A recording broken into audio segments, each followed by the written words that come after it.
Our next movie is named The Whales of August, and this is one of those dream projects, a pairing up of two of the greatest legends of the movies, Lillian Gish and Bette Davis, in the story of two sisters who are helping each other through old age. The movie takes place in their summer home on a Maine island, which they have visited every year since they were children, and now they are old, and Davis is blind. They wonder if it's too late to start dreaming of new improvements. You know what would be nice?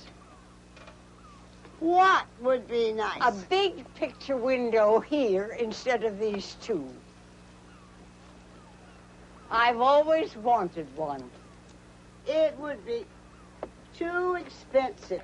The two sisters know all of each other's strengths and weaknesses and how to push all of the right buttons. When you lost Philip in the war, I made time. I took care of you for 15 years. You owe me. Then we're even. 15 years for 15 years. At dinner, there are old memories, but look at the way Davis cuts through the sentimentality here. My mother at the Winter Palace, 1910, I believe. Photographs fade. Memories live forever.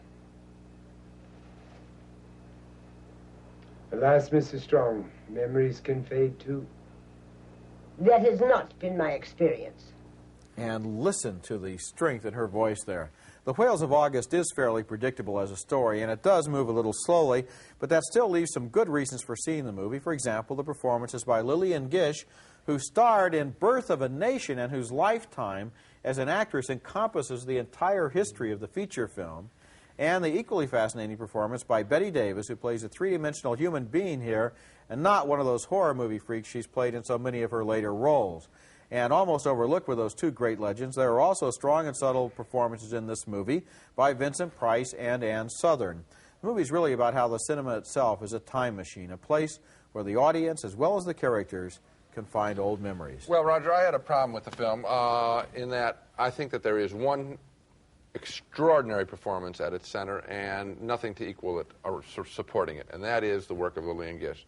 She is absolutely marvelous. Now, I'm not being patronizing here and saying, isn't it great, she's still 93 years old and she can still walk around and act. I'm saying this is Oscar-caliber work because she's playing both a sweet woman and playing her beautifully with subtlety, and she's also playing a woman that does have a point at which she gets ticked off, too. Yeah.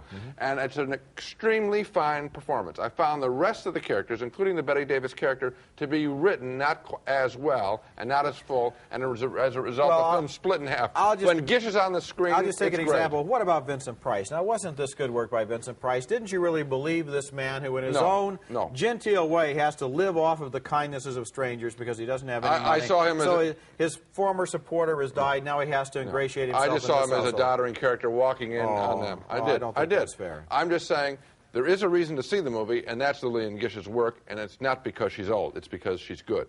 But I can't recommend the film. You cannot recommend the film? No. Well, I think that's a shame.